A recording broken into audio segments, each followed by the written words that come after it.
Hello viewers, कैसे हैं आप सब। तो आज से हम डीमन स्लेयर के हाशर एंडिंग आर्क को स्टार्ट करने जा रहे हैं। एंड ये आर्क डीमन स्लेयर का one of the smallest arcs है विद ओनली 9 चैप्टर्स टोटल।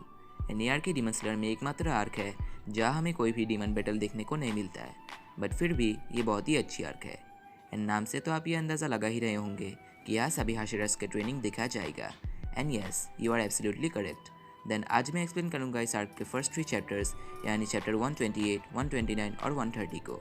सो चलिए फिर let's begin. I'm pulling up with an emo chick that's broken. This that always drop the music every day like this. My friends are all annoying, but we go dumb, yeah, we don't stupid. This that UK on the table just so we can be secluded in the I could came diluted. One more line, I'm superhuman, fuck. सो चलिए then, firstly chapter 128। इतने बड़े हादसे के बाद सॉर्जमिथ village को move करने की plannings बनाई गई, क्योंकि वहाँ रात होते ही डीमंस के हमले का चांसेस है। एंड जल्दी विलेज को मूव भी किया गया। 7 डेज रेस्ट लेने के बाद तांजिरो ये न्यूज़ गोतो नाम के काकुशी से सुनता है। गोतो ने तांजिरो के लिए कुछ खाना लाया था और तांजिरो कहता है कि मित्सुरी ने उसे ज़्यादा खाने को एडवाइस किया था। गोतो मित्सुरी को वेट कहता है। मुचिरो और मित्सुरी भी 2 डेज रेस्ट के बाद ठीक हो गए। गोतो खुश था क्योंकि सभी जिंदा बचे। गोतो ने सुना था कि नेजुको के साथ कुछ बुरा हुआ था, सो वो तांजिरो को पूछता है क्या नेजुको ठीक है। तांजिरो रिप्लाई देता है कि नेजुको अब सूरज की रोशनी में भी चल सकती है, बट नेजुको अभी भी चेकअप में थी क्योंकि किसी को नहीं पता क्या नेजुको की इंसान बनेगी या फुल्ली डीमन बनेगी, इसीलिए तामायो उसकी चेकअप कर रही है। तांजिरो बातें करते करते कफ करने लगता है एंड गोतो उसे अपना ख्याल रखने के लिए कहता है। गोतो पूछता है कि आओई और कियोसुमी नाहो कहाँ गए हैं। तांजिरो कहता है कि अभी कोई इंजर्ड नहीं है, सो सभी लोग नेजुको से मिलने गए होंगे। गोतो कहता है कि सब कुछ ठीक है अंटिल वो पीले वालों वाला बंदा यानी जेनित्सु ना आ जाए, बट जेनित्सु तो पहले ही नेजुको के पास आ गया। नेजुको से वेलकम कहती है। जेनित्सु खुशी के मारे चिल्लाने लगता है और वो पूछता है कि क्या नेजुको जेनित्सु के लिए इतना ज़्यादा मेहनत करके बात करने लगी। एंड जेनित्सु उसके और नेजुको की शादी के बारे में कहने लगता है। फिर नेजुको इनोसुके को वेलकम कहती है एंड ये देख के जेनित्सु इनोसुके को गालियाँ देने लगता है। एक्चुअली इनोसुके 2 दिन पहले बटरफ्लाई मेंशन आया था और उसने नेजुको को उसके नाम को याद रखने के लिए बहुत फोर्स किया। उस दिन उबुएशी की एस्टेट में एक इमरजेंसी हाशिरा मीटिंग रखा गया। सानेमी कहता है कि वो अपर मुंस को मारने के लिए क्यों ना जाए। इगुरो मित्सुरी और मुचिरो को सिचुएशन के बारे में पूछता है।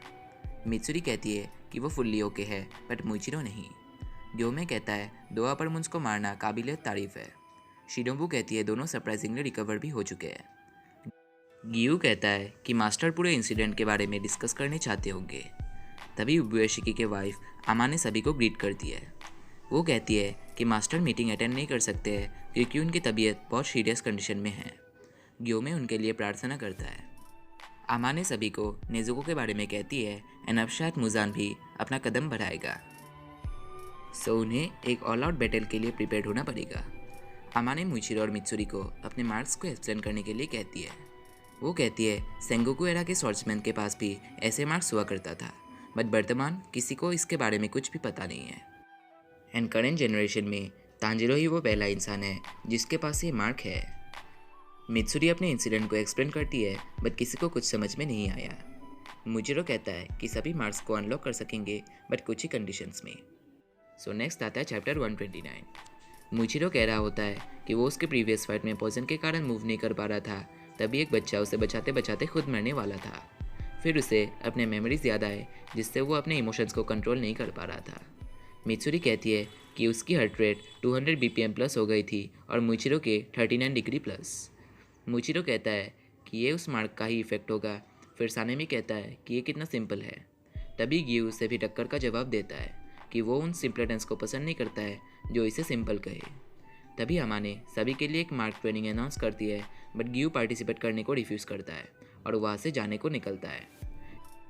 एंड शिनोबू के रोकने पर वो रिप्लाई देता है कि वो उन लोगों के जैसा नहीं है। तभी सानेमी गुस्से से उसे धमकाता है।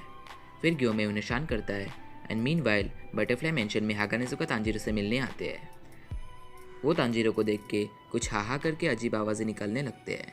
फिर वो तांजिरो को उसका नया स्वॉर्ड देता है। गोतो उन्हें बैठने देता है, बट हागानेजुका हाहा जैसे करने लगते हैं। तांजिरो ब्लेड के नए डिज़ाइन को देख के अमेज्ड होता है। उसका स्टील भी अच्छे क्वालिटी का है। हागानेजुका कहते हैं कि जिस स्वॉर्डस्मिथ ने इसे बनाया है वो सभी डीमंस को डिस्ट्रॉय करना चाहते हैं। उसके स्वॉर्ड में एक कैरेक्टर भी ऐड किया गया। तांजिरो कहता है कि ये कैरेक्टर पहले शायद नहीं था। तभी हागानेजुका गुस्से से उसे कहते हैं कि उन्हें उस बार स्वॉर्ड को कंप्लीट करने का मौका ही नहीं मिला सिंस तांजिरो ने स्वॉर्ड को ले लिया। वो कहते हैं कि उनके पूरे शरीर में अभी दर्द है। गोतो कहता है कि तांजिरो भी इंजर्ड है, बट हागानेजुका सुनते ही नहीं और वो तांजिरो को अब से उनके लिए मिताराशी डम्पलिंग्स लाने के लिए ऑर्डर करते हैं। फिर वो वहाँ से चले जाते हैं। उन लोगों की बातचीत से गेन्या पास के बेड में ही जाग जाता है। तभी अचानक इनोसुके खिड़कियों को तोड़कर रूम में आ जाता है। इनोसुके भी ट्रेनिंग के अनाउंसमेंट से खुशी से उछलने लगता है। Lastly chapter 130। So finally so called Hashira training start हो ही गया। जो स्लेयर्स हाशिरास के छोटे रैंक में हैं उन सभी को हाशिरास एक एक करके ट्रेन करेंगे। यूजुअली हाशिरास किसी एक स्टूडेंट को ही सिखाते थे एंड उन स्टूडेंट्स को हम लोग सुगुको के नाम से जानते हैं। फॉर एग्जाम्पल कानाओ शिनोबुकी सुगुको है। हाशिरास कई मिशंस में बिजी होते हैं, बट जब से नेजुको सनप्रूफ हो गई तब से कोई डीमंस का अता पता नहीं है। इट्स लाइक काम बिफोर द स्टॉर्म। इसीलिए हाशिरास सिर्फ नाइट पेट्रोल और डे ट्रेनिंग में ही फोकस कर रहे हैं। जेनित्सु तांजिरो को बताता रहता है कि ट्रेनिंग बहुत हार्ड है। जेनित्सु कहता है स्ट्रांग बनने के लिए खुद से स्ट्रॉन्गर लोगों से पार्टनरिंग करना बेटर है। तांजिरो उन सबको कन्फ्रंट करने से स्ट्रांग बनने का कहता है। तभी जेनित्सु पागलों की तरह तांजिरो के माथे पर अपने दांतों से काटते हुए कहता है कि अगर तांजिरो इतना ही पॉजिटिव बन रहा है तो आज से उन दोनों की फ्रेंडशिप ख़त्म। वो कहता है तांजिरो लकी है कि वो यहाँ चीख मारते मारते दिन बिता रहा है और उसके हड्डियाँ टूटे हुए हैं, बट उसे ये डेंजरस ट्रेनिंग करना पड़ रहा है। तांजिरो कहता है कि वो उसे थैंक्स कहना भूल गया। तांजिरो कहता है कि उसे हानतेंगु से लड़ते वक्त बहुत मुश्किलें हो रही थी, बट जेनित्सु के एडवाइस ने तांजिरो का बहुत मदद किया। इसीलिए लोगों से कनेक्ट होना अच्छी बात होती है और ये हाशिरा ट्रेनिंग जेनित्सु को एक अच्छा फ्यूचर दिला सकता है। फिर जेनित्सु वहाँ से चला जाता है। तभी एक कासुगाई क्रो आके तांजिरो को काटने लगता है। वो मास्टर उबायाशिकी की तरफ से तांजिरो के लिए एक लेटर लाता है। मीनवाइल तेंगेन उजुई के ट्रेनिंग में तेंगेन एक स्टिक लेके सभी को कड़ी ट्रेनिंग करवाता है। एक्चुअली इस ट्रेनिंग के ट्रायल 1 में फॉर्मर साउंड हाशिरा यानी तेंगेन स्टेमिना के जरिए इनिशियल हेजिंग का ट्रेनिंग देता है। फिर मित्सुरी फ्लेक्सिबिलिटी ट्रेनिंग संभालती है। फिर मुचिरो जल्द मूवमेंट्स के ट्रेनिंग देता है। उसके बाद इगुरो ओबानाई स्वॉर्ड स्किल्स के ट्रेनिंग देता है। देन सानेमी इनफाइनाइट पाउंडिंग के ट्रेनिंग देता है। एंड फाइनली ग्योमे हिमेजिमा मसल इन्फोर्समेंट का संभालता है। अगर किसी का हार्ट रेट मार्क पाने के लिए काबिल हो जाए तो सभी जीत जाएंगे। जिसके पास मार्क ऑलरेडी है वो ट्रेन करते ही रहेंगे। इसीलिए सभी डेमन स्लेयर्स प्रिपेयर्ड और मोटिवेटेड हो गए, सिवाय एक इंसान के। गियू एक रूम में शांत बैठा होता है। तभी तांजिरो आके उसे दरवाज़ा खोलने देता है। तांजिरो को 7 डेज़ के बाद ड्यूटी शुरू करना पड़ेगा, सो वो गियू को इन दिनों उसे ट्रेन करने पूछता है, बट गियू मना करता है।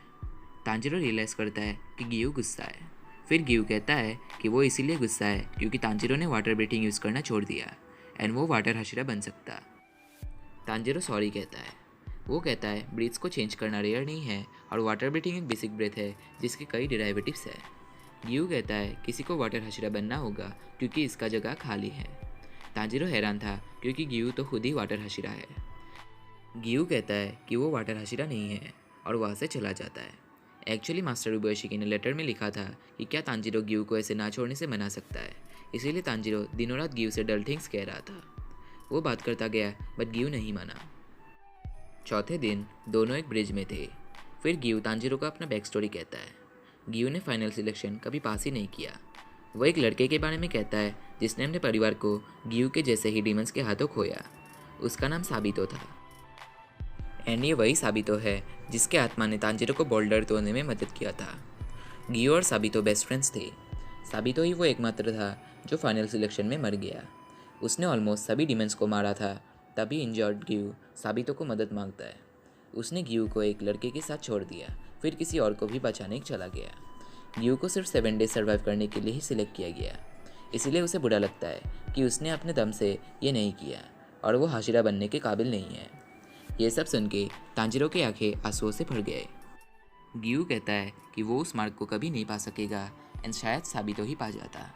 वो तांजिरो को उसके साथ लगे रहने के लिए मना करता है और उसे ट्रेनिंग ज्वाइन करने को कह के वहाँ से चला जाता है। And the chapter ends here. So I hope मेरा एक्सप्लेनेशन अच्छा था। अगर कुछ मिस्टेक्स हो तो माफ़ कीजिएगा। अगर वीडियो अच्छी लगे तो एक लाइक कर दीजिएगा और चैनल को भी सब्सक्राइब कर दीजिएगा। So next episode will come soon. So till then bye bye.